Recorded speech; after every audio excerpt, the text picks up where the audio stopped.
Pessoal, a gente tá aqui em Nova York pra gente poder testar vários jogos da Nintendo. Eu tô no meio do evento, a gente foi convidado, obrigado Nintendo, e a gente já deve ter feito um vídeo aí falando de todos esses jogos aqui. O que eu não fiz ainda foi um vídeo falando sobre um que tá no meu coração. Tô esperando muito ele, espero que você também esteja esperando, que se chama Pokémon Pocopia. A gente vai poder jogar 1h30 desse jogo secreto. Eu não vou poder mostrar pra vocês gameplay, porque ainda, né, tá aí na base do secreto, mas eu vou poder jogar e vou poder contar pra vocês como é usando o B-roll que eles vão mandar pra gente. Então vocês vão ver imagenzinha do jogo e vão ver a gente falando sobre depois de ter jogado. Ainda não joguei, estou muito ansioso. Quando os caras falaram, vai ter Pokémon, eu falei, vou.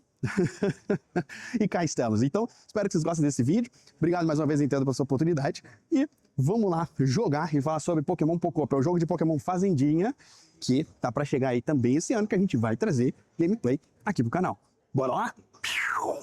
Caras, vamos lá, vocês estão vendo agora a gameplay de Pokémon Pocopia e que alegria poder compartilhar isso com vocês. A gente pode jogar cerca de 1h20 minutinhos, sendo que os primeiros 40 minutos a gente jogou uma sessão solo, ou seja, fazendo nossas próprias missões no nosso próprio mundo, e depois a gente jogou meia hora do modo multiplayer com outras pessoas. Infelizmente, a gente não pôde gravar as nossas próprias gameplays, então o que vocês estão vendo aí no fundo é uma gameplay cedida pela Pokémon Company pra gente poder mostrar o game e falar enquanto mostra essa gameplay aí. Eu vou aproveitar aqui para falar para vocês sobre as minhas impressões nessa gameplay antecipada, enquanto eu mostro as cenas aí para vocês, tá bom? Vamos lá! Primeiramente, eu adorei o visual do jogo. É muito fofo, galera, muito aconchegante. E os Pokémon me parecem seguir o visual do Pokémon Legends ZA. Cores mais vivas, mais cartoonizados e com essa bordinha branca que vocês podem reparar se vocês olharem bem nos Pokémon.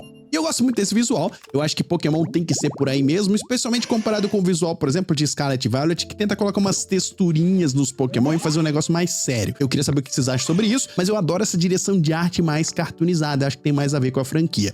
Enfim, a gente controla um Ditto e quando eu comecei a gameplay, ele tava numa caverna próximo de um Tangrowth misterioso. O legal é que como o Ditto é um Pokémon, ele entende a língua dos Pokémon e todos os Pokémon conversam entre si, o que significa que a gente, como jogador, vai ler os balõezinhos de fala dos Pokémon e interagir com eles. O tenso é que o jogo não tá em PTBR, então mais uma vez a Pokémon Company perdendo a oportunidade de localizar o jogo Pokémon pra gente. É uma pena, já passou da hora de PTBR ser adicionado aos idiomas oficiais de Pokémon pra todos os jogos. É curioso, porque o Brasil teve anime dublado lá no começo de Pokémon, teve cartinha de TCG oficialmente localizada pro PTBR lá atrás, eu ainda moleque comprava carta Pokémon já em português do Brasil, mas por algum motivo, em 30 anos, a gente não teve português adicionado oficialmente aos jogos, principalmente falando dos jogos principais. Quem sabe, na geração 10, a gente finalmente consiga o tão sonhado PTBR. Vamos aguardar. Sobre isso, a gente tem visto também jogos antigos recebendo atualizações que localizam o game, então vai que, né? Se não tá no lançamento, de repente depois pode ter uma atualização que traga o PTBR? Vamos saber.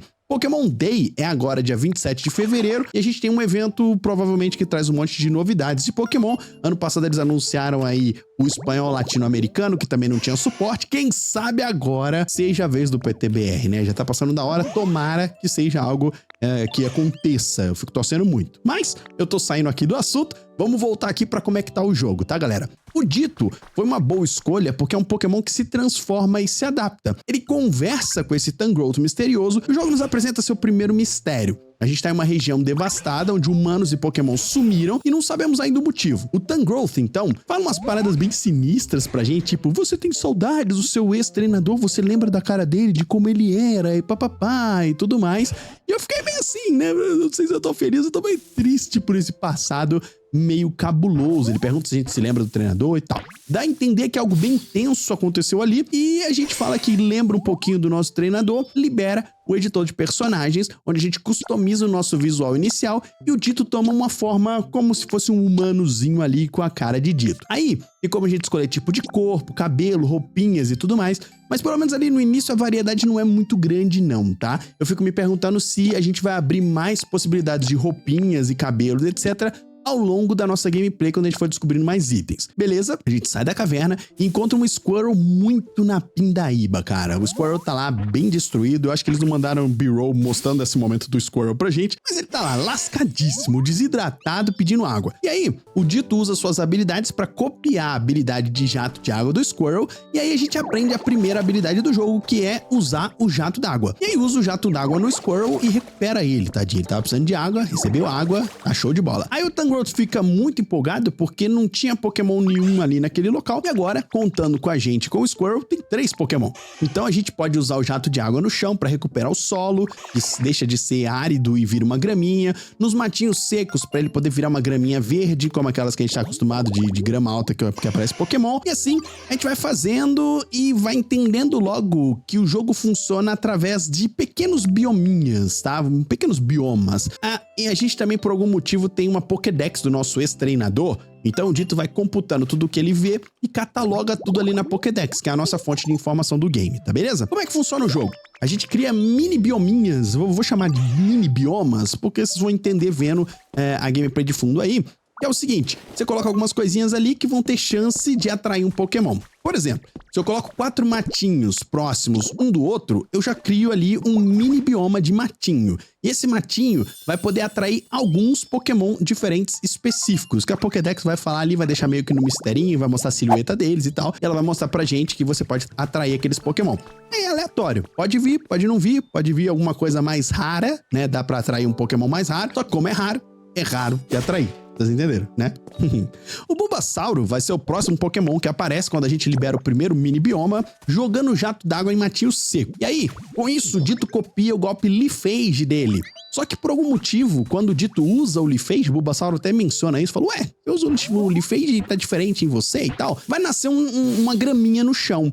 E é isso que vai ajudar a gente a colocar graminha onde a gente quiser. E aí ele vai dar liberdade pra gente começar a modificar o mapa pra poder criar esses mini biomas e atrair mais Pokémon que vão nos ajudar, vão fazer a gente aprender habilidades novas e vamos crescer como personagem. O Bulbasauro fica depois seguindo a gente, pedindo um monte de coisa pra gente poder fazer, e é uma das formas que o jogo tem de te dar missões e te guiar ali na sua gameplay. Aí, tem uma outra parada legal que é, cada mini bioma desses que a gente faz pra atrair Pokémon misterioso vira a casa do Pokémon que foi atraído. Então o Bulbasauro que chegou ali na graminha passa a viver no matinho que ele apareceu. E um raio de blocos em volta daquele matinho vira como se fosse a casa dele, né? É como se tudo que você colocasse dentro daquele raio, e raio de local mesmo, tá? De espaço, você vai estar colocando na casa do Bulbasauro. Então, por exemplo, você pode botar uma caminha de palha ali pro Bulbasauro poder dormir, então você bota perto do matinho dele que tá dentro do que é considerado a casa do Bulbasauro. Quando ele for dormir, ele vai deitar aquela graminha dele ali no matinho que você botou, numa caminha de palha ali, ele vai ter mais conforto. Você pode botar uma tochinha ali pra ele ficar mais quentinho, ter uma luzinha, e tudo isso vai aumentando o conforto e a felicidade daquele Pokémon, e ele também vai exigindo mais coisas de você. Aí, galera, a gente vai fazendo essas missões enquanto o Tangrowth vai ajudando a gente lá no tutorial e o troço vai avançando. O próximo Pokémon que aparece no matinho é o Charmander, e o jogo mostra pra gente uma outra mecânica. Alguns Pokémon vão ensinar algumas habilidades que a gente pode copiar com o Ditto pra usar, mas outros Pokémon, a gente vai precisar deles usando a habilidade deles. E aí, é o que acontece com o Charmander. Você não vai aprender o lança-chamas, você vai precisar que o Charmander venha e lance chama pra você quando você precisar. Então você vai lá, conversa com o Charmander, pede ele pra te seguir, ele vai começar a te seguir, ou então tem um botãozinho só que você aperta, faz um gesto e o Pokémon que tá perto de você começa a te seguir. Você chega perto de onde você quer usar o lança-chamas do Charmander, algum item interativo, como no nosso caso aqui vai ser uma fogueira, a gente chega perto da fogueira e o Charmander vai entender que ele tem que usar o lança-chamas e acender aquela fogueira. Quando a gente acende a fogueira, aumenta o conforto ali daqueles Pokémon que tava passando frio e eles ficam todos felizes. Você agradece o Charmander, libera ele pra poder parar de te seguir, ele fica andando aleatório no mapa e aí vai pra casinha dele, vive a vida dele lá e tudo mais, tá? E tudo, galera, é interativo, então dá pra coletar itens e o Ditto guarda eles comendo esses itens. E o inventário é tipo o Animal Crossing. Inclusive, dá pra gente poder aumentar a barriga do Ditto usando itens e comprando upgrades pra poder caber mais itens e ficar mais confortável da gente poder carregar mais coisa. Tudo que a gente interage, a gente vai descobrindo mais coisas. Por exemplo, você vê uma madeira, você primeiramente não sabe pra que ela serve. Então você interage com a madeira, pega ela pela primeira vez, aí você vê que é madeira e com essa madeira você tem ideias de usar a madeira pra craftar coisa. Então agora eu posso criar aqui uma cadeirinha, posso criar um banquinho, alguma coisa assim, e aí você vai na mesa de craftagem e pode craftar mais coisas. Vai liberando esses itens à medida que a gente vai explorando o mundo. E aí, pelo menos nessa parte inicial que eu joguei, a gente é livre pra poder interagir, fazer o que quiser, mas o Tangrowth e os Pokémon vão nos dando serviços que a gente vai cumprindo se a gente quiser também, tá? Eu acho que as missões que o Tangrowth vai dando pra gente nesse momento podem ser consideradas as principais e que vai guiando a gente, ensinando todas as mecânicas do game e depois talvez indo pra desvendar essa história de o que aconteceu com os humanos ali e tudo mais. E as missões que a gente recebe dos Pokémon que aparecem pra viver com a gente podem ser consideradas como se fosse missão secundária, já que eles pedem melhoria da casa deles, alguma exigência, tipo assim, pô, minha casa tá meio chulé, mano, dá pra dar uma melhorada aqui, bota um negocinho mais bonito aqui, porque meu matinho tá muito fuleira. Aí você vai lá e bota um trequinho mais bonitinho, bota um brinquedinho ali pra eles brincarem, e eles vão ficando felizes, tá? Ah, meu Deus, tá escuro pra caramba, bota uma tochinha, tá frio pra caramba, bota lá um foguinho pra ele poder esquentar, e enfim. E aí cada Pokémon vai ficando mais feliz. Bulbasaur em especial ajudou, ficou andando atrás de mim e adorou ficar me dando serviço, mano. Então eu falei, pô, é o joguinho que você fica obedecendo e fazendo missão pro Bulbasaur. Mas ele ficava lá, mandando a gente fazer as coisas. E o legal é que quando você constrói alguma coisinha ali, um item novo, um troço novo, bota ali e tal, interage, você cria um bioma, alguma coisa assim pra esperar algum Pokémon aparecer e tal, os Pokémon que já estão com você, no caso eu citei aqui que a gente já tá com o Bulbasaur, o Squirtle e o Charmander, eles vêm aí interagir e falam, tipo assim, como quem diz, caraca, esse dito botou um treco novo, hein? Parabéns, dá um parabenzinho, comemora junto com você, e é bem legal, você fica bem satisfeito, assim, que tá todo mundo celebrando o progresso daquela região. E eles estão bem felizes e expressivos, o que é muito maneiro, tem muita expressão bacana, tem muito dancinho, corpinho, emotes e coisas mais que os Pokémon tão muito, muito legaisinhos. Eu pude testar também, galera, algumas outras habilidades que a gente ganha, como dito, que é o Cut, que a gente aprende com o Scyther, pude aprender a socar e quebrar blocos, que a gente aprende com o Hitmonchan, e falando de Hitmonchan, o microbioma do Hitmonchan, se eu me lembro bem, é você craftar um banco e colocar em qualquer lugar que você quiser. E aí, do lado, você tem que craftar um saco de pancadas e botar perto do banco. E aí ele vai reconhecer que tem um banco, que tem um saco de pancadas perto, é um microbioma que um Hitmonchan pode aparecer ali, meio que, poxa, eu vi um saco de pancadas aleatório, eu vou socar aqui, e aí você fala, pô, Hitmonchan, você apareceu aí, ajuda nós aqui e tal,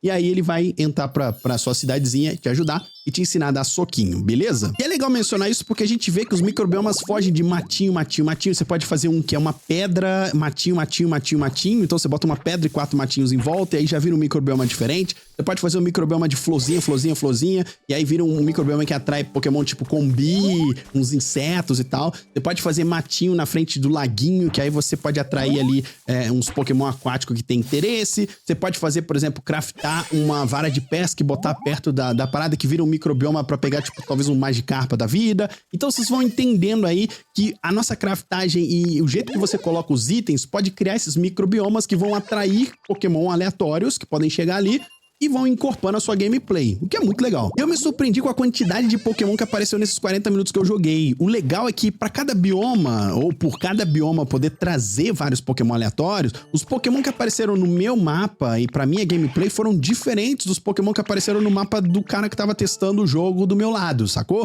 Eu achei que esse elemento do game dá um toque de aleatoriedade legal e mantém aquela pegada de que você quer entrar no matinho do jogo principal e quer ir lutar e aparece um Pokémon aleatório daquela área ali na sorte, saca? E os Pokémon raros são mais raros de aparecer. Então, você tem isso aí também. Você tem que ficar torcendo ali. Se o Pokémon aparece, você pode, sei lá, mandar ele embora e o seu microbioma pode atrair outro. Enfim, tem algumas mecânicas assim, tá? Quando os Pokémon aparecem, o matinho fica mexendo lá, você vai pra lá, falar oi e pula um Pokémon ali, você não sabe quem é, vê o que apareceu, se eles estão precisando de alguma coisa, se tem alguma missão que eles têm pra você e o que eles estão desejando pra te ensinar uma nova habilidade e tudo mais. Então é bem bacana. Uma outra coisa interessante é que o Dito não pode sair usando habilidade pra todo lado na hora que você quer, não. Cada habilidade que você usa, por exemplo, um jato d'água, um cut, um leafade, você vai gastando uma barrinha azul que tem no canto inferior direito, que é a barrinha que eles chamam de barrinha de PP, em homenagem aos Pokémon principais aí, que os golpes usavam PP. Mas pensa nesse PP como energia que você vai poder usar. Você vai cansando, você vai ficando cansado.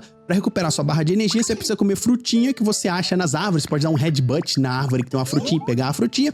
Ou então você pode plantar e colher numa hortinha que você fizer ali. Você ara o chão, planta, espera nascer. E aí você tem uma cenourinha, por exemplo, que você pode comer e aumenta seu PP. E você pode também dar item pros outros Pokémon, e é bem legal. Eles vão ficar felizes e vão ficar satisfeitos ali que você tá cultivando uma amizadezinha com eles. Outra coisa legal é que cada Pokémon tem alguma habilidade que pode ser usada pra ajudar de forma geral. O Charmander consegue cuspir fogo, por exemplo. Tem outros Pokémon que vão ter habilidade, por exemplo, de construção, pra ajudar você a construir coisas mais complexas, tipo um centro Pokémon. E aí, vão funcionar como Charmander. Você tem que primeiro achar o Pokémon, fazendo o microbioma dele, torcer pra ele aparecer, depois convidar ele pra morar lá, fazer as vontades dele ali e pedir pra ele te seguir e levar até onde você quer que ele atue com a habilidade dele, que ele vai ajudar ali e ele vai poder atuar e te ajudar. Eu adorei, pessoal, de forma geral a experiência, eu curti muito, o tempo passou voando, o jogo tá muito bonito, muito fofo, pega um pouco nesse lado do fã Pokémon, tava todo mundo com um sorriso no rosto enquanto jogava, não tinha ninguém que não tava tipo assim, cara, que bonito, que legal, que gostoso, que interessante. Mas, por outro lado, embora eu tenha curtido o que eu vi ali e tenha gostado muito, eu fiquei na dúvida sobre como o jogo vai guiar a gente pra gente ter objetivos, porque se deixar tudo muito aberto, pode ser que perca a graça muito rápido, que fique meio repetitivo. Eu imagino que a gente tenha missões, até porque o jogo já começa com essas questões de o que aconteceu com os humanos, vamos ver se a gente começar a melhorar a região aqui, consertar as coisas, mais Pokémon aparecem, e se mais Pokémon aparecer, quem sabe os humanos também apareçam. Mas não deu pra gente avançar muito nessa história, a gente ficou meio restrito ali ao tutorial, porque a demo que a gente jogou era mais ou menos isso, pra descobrir e tal. Então não deu pra verificar como é que vai ser essa progressão e se o jogo vai conseguir prender a gente em um spin ali de missões, tá? Que eu acho que é importante que tenha. E aí, em seguida, foi a vez da gente testar a parte do multiplayer. E ela funciona parecido com Animal Crossing. Vai ter um dos jogadores que vai ser tipo o dono da ilha, por assim dizer, que é o seu mapa. E aí, você convida os seus amigos e todo mundo entra no seu mapa e tudo que for feito ali fica no seu mapa. Só que, pelo que eu entendi, se você entra no mapa de um amigo pra ajudar ele nas construções e passar por aventuras ali, o que vocês descobrem de item novo, informação de Pokémon novo e tal, você carrega para o seu mapa, tá? Então é uma forma de você também ter algo a tirar dessa experiência. E aí você pode ter, por exemplo, uma receita nova lá no seu mapa que você não sabia ainda e tudo mais. Isso a gente não conseguiu testar,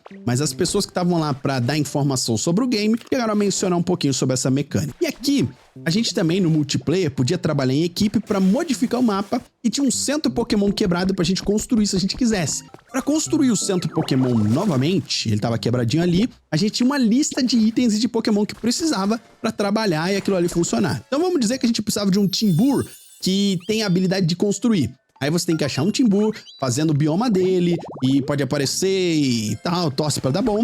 Mas também, o centro Pokémon, além do Pokémon, vai exigir, sei lá, 10 madeiras, 10 pedras e mais materiais de construção. Então você e seus amigos vão lá, acham os itens, levam tudo pra uma caixinha, coloca tudo lá, e aí sim fica liberada a construção. Construção, galera, me chamou a atenção porque ela é em tempo real. Isso significa que se você pede pra construir o centro Pokémon agora, o jogo vai falar, ó, o centro Pokémon vai demorar 30 minutos pra ficar pronto. E aí você tem que esperar passar esses 30 minutos reais pra poder finalizar a construção e liberar o uso dela. Uma outra coisa que foi mencionada lá é que, pelo que eu entendi, não tenho certeza, tá, galera? Vou falar isso aqui, mas não tenho certeza. A gente vai ter que esperar o jogo lançar pra gente poder ver. Mas pelo que eu entendi, o jogo vai ter ciclo de dia e noite, como a gente tinha lá no Pokémon Gold e Silver. Eu não sei se vocês se lembram, mas quando implementaram o ciclo de dia e noite, usavam o relógio real do Game Boy. Então, na prática, significa que se você jogar de dia, o jogo vai estar de dia. Se você jogar de noite, o jogo vai estar de noite. Que é como o Animal Crossing faz. Isso poderia afetar como qual Pokémon vai aparecer e como vai aparecer. Mas, novamente,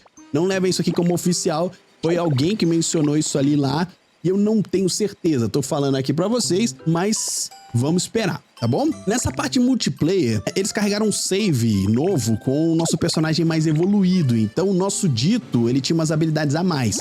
Eu imagino que a gente vai ganhar ao longo da história principal.